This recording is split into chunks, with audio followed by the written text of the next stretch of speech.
Why not my not? I'm making my claim right now. The Boston Celtics signed a hidden gem in the 2025 offseason in the form of Josh Minott. We're going to break down who this player is and how big of a factor he is going to play for your Boston Celtics this season as we are finally here, folks. The preseason is finally here.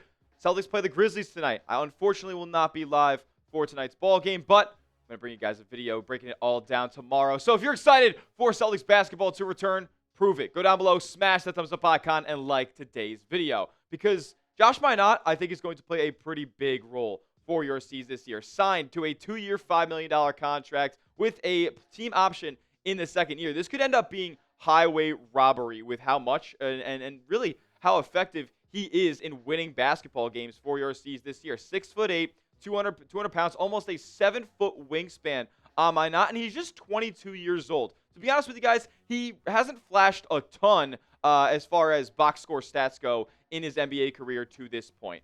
He's playing behind a lot of talent in Minnesota, playoff team for the past 3 seasons, and you just can never really find out a true carved-out rotation role in Minnesota. But he has talked about how much learning he has done there, and talked about his time in Minnesota as a learning experience, and now he's going to put all of that to use in Boston. Now, with the preseason starting tonight, I do kind of want to look at his preseason stats here. As he's starred in that. In the preseason, there's a lot of open space, and for a downhill attacker like Josh Minott, because that's the player that he is. He's an athlete. He gets downhill, got a good first step from the perimeter, and can attack the rim. Tomahawk dunks, flies above the basket. Like, he is truly a highlight type of player. And he's been pretty good in the preseason before. He's been a disruptor on defense as well. We're going to talk about his defensive impact specifically. He's an excellent rim protector for his size, given his athletic profile. 13 points per game last year. He got a pretty good opportunity for Minnesota in the preseason. 24 minutes a night over 5 games. Had 5 boards a night as well. Loves to crash the glass, both on the offensive and defensive side of the ball. And wasn't afraid to let the three-point ball fly either. 8 of 16. And a nice stat to know is every 6 minutes that he played in regular season action last year, he actually launched a 3 during that time. So, he is not afraid to let it fly from outside either. I don't think he's going to be a necessarily polished offensive player. Is he going to be giving guys size ups into mid-range jumpers a whole heck of a lot for the C's this year? I don't think so, but he is going to play a role. And in signing with Boston this summer, Minott knew that he had to get somewhere where he could play. I mean, he shined in the preseason last year and then really never saw much of an opportunity in Minnesota's regular season rotation. Now, with the uncertainty surrounding what Boston's roster has this upcoming year, with Jason Tatum out and a lot of minutes to go around now at the wing position, he said, well, this is a golden opportunity for the Celtics. And what have we heard throughout this whole training camp process, all the media availabilities and all this stuff? The Celtics want to play fast. Well, Josh Minott is absolutely conducive to that style of play. But getting back to this, he had to get somewhere where he could play because this is kind of his last shot. If you're a guy who didn't necessarily put up a ton of stats in your first 3-4 years in the league, then there's not a great chance that you sign another contract in the NBA. It is come and go. There is a ton of talented basketball players on God's green earth, and there are only so many spots on NBA rosters. Minott knew this is the last chance for him, and he spoke on that. Here's what he had to say. I'd almost consider this the one, and being his last chance in the league. I'm really excited about being here. I feel like it's a great opportunity to impact winning, whatever that looks like. Desperation is a perfect word for it. I feel like every time I step on the court, man, it's like do or die. At the end of the day, though, I don't want to use fear as my motivation, so I'm just going to go out there and play desperate. Woo! That is music to my ears. I got to love a guy who's playing like the rent is due. Because you know what? For Josh Minott, it kind of is. He's on this 2-year deal with a team option, so if he doesn't play a factor in Joe Mazzulla's rotation this year and Boston doesn't see a future for him on the team, they can just cut him. There's no guaranteed money on the second year of this contract. So I love that he's going out there and playing desperate. And people are taking notice of it in the Auerbach Center, in and around the Celtics building, including the head coach, Joe Mazzula, who, I've been hearing talk about this new play style for Boston as they were one of the slower teams pace-wise in the league over the last few seasons with a lot of veteran talent, good isolation, half-court players. That's not really where the Celtics' identity this season.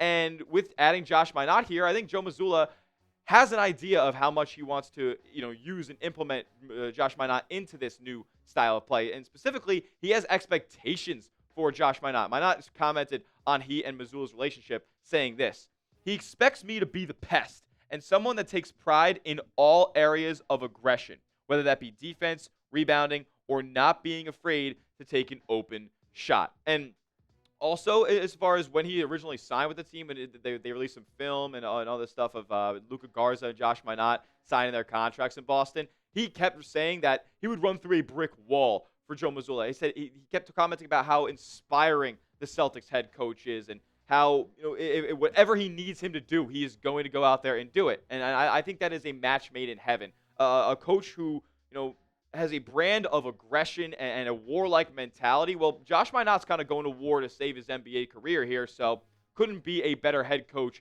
and free agent signing addition here for Boston. Now, Mazzulla commented here directly on what Minott is going to be capable of this year. He said he has to quickly learn the system, have an understanding of what the execution is, what his role is. On the offensive end, can you help us create advantages? Whether it's sprinting through transition, whether it's screening, whether it's offensive rebounding, I think clearly understanding what his role is and executing that at a high level of consistency and intensity. If there's one thing we know about Joe Mazzula, it's how much intensity this guy has as a coach, and he wants that same thing to bleed through to Josh Minott here. He's got a high rebound rate. I mean, like I said, he's not going to be this guy who's playing a bunch of isolation offense, ball dominant player for this. He's going to be complementary, running along the baseline, catching lobs. I mean, I watch a ton of this guy's tape, and he's constantly a lob threat from running from the dunker spot or in transition, or just taking one dribble, two dribbles into the paint and just rising up and slamming or laying it up over a defender. Like, he has those types of advantages to his game, and I think it's going to play right into the Celtics' hand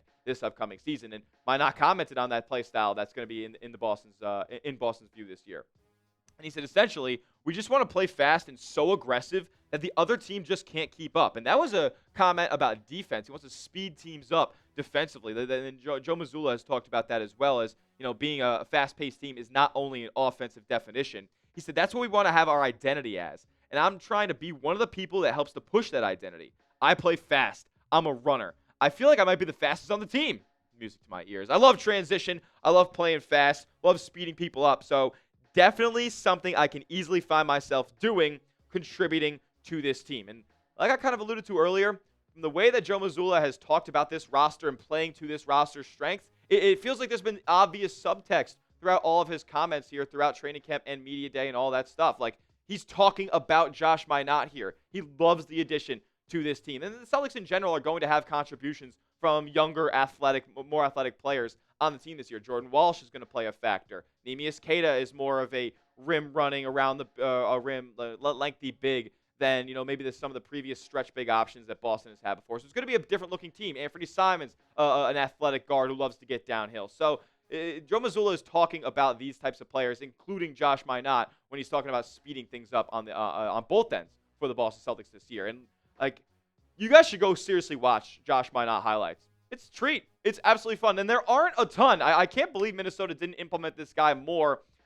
into their rotation, because it's a fun watch, man. You see him rising up, swatting attempts off of the glass, just pinning people off the glass at the rim. He's rising up above the rim for dunks down the lane, rising up for alley-oop finishes as well. Like, he's a fun player to watch, and you couple that ability with the mindset that he's got coming into this season, I think the Celtics fans are in for a real treat. Really looking forward to seeing how much he plays tonight, and how much he's going to play in the regular season as well. And that's what I'm going to ask you guys right now.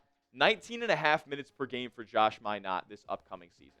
Type M for more, type L for less. You guys let me know what you guys think down in the comment section. I hope it's more.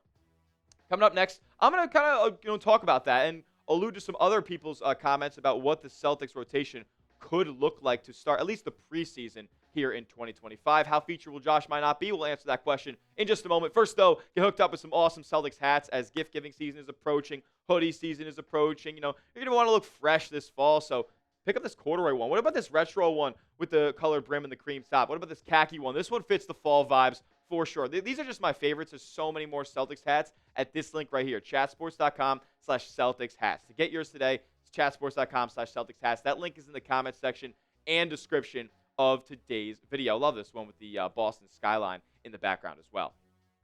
Okay, so some people actually think that Josh Minott isn't only going to play a factor in Joe Mazzulla's rotation. No, he's going to get the first preseason start here in 2025. Bobby Manning of CLNS had this to say about it. He said, I think that they're going to try some rim protection stuff with Minott. I think they want to see how he fits in with some of the regulars, and I think that they actually kind of view him as a potentially key cog to their defensive attack this year. So, look, so they need to generate rim protection somehow, and he has some of that in his game. So I think Minott actually will might start at the 3 next to White, Pritchard, Queta, and Brown on Wednesday. So I don't hate that take. It's a hot take. It's a surprise start take from Manning there. Noah Dalzell, his co-host there at CLNS, she said that I think the Celtics are going to go with a more traditional look, something with the regulars that Manning was alluding to there, and Peyton Pritchard, Sam Hauser starting at the 3, along with Jaylen Brown, Derrick White, and Neemias Queta as well. That was the starting 5 that I projected on Celtics Today a couple of days ago. Now, my whole take on that, what Manning said there, if Minott is going to play alongside those guys, I actually wouldn't view him necessarily as a 3. I know it's the NBA. Basketball in itself is very positionless at this point, but I would project him to run more of as a complementary player, like maybe an Aaron Gordon-esque role at the 4, more so than a perimeter isolation guy, a guy who's operating above the break a whole heck of a lot as a small forward 3. So that's kind of where I would have him placed, but I don't hate the take by Manning here that he's absolutely going to play a big role, and against a smaller Memphis Grizzlies team in the first preseason matchup here, it could make sense to include Minott. Now, speaking of the preseason here is the schedule as it stands right now. Celtics starting this thing on the road in Memphis. They'll play tonight against the Grizzlies. I don't believe Zach Edey is going to play because that is what Manning was alluding to, this being a smaller Grizzlies roster as it stands right now. I guess Edey is hurt. Raptors 10-10. They're going to be playing on Friday in Toronto. And then they wrap up the preseason with a game against the Cavs at home and the Raptors at home to wrap things up. And then the 76ers game, the regular season opener on October 22nd. I cannot wait. I will be live for that game. I think I'll be live for one of those preseason games as well. So make sure you are subscribed to the channel. Unfortunately, it will not be tonight, but we'll have a video talking about it and breaking it all down on tomorrow's show. So subscribe. YouTube.com/CelticsTV. We'll see you in the next one. And as always, let's go C's.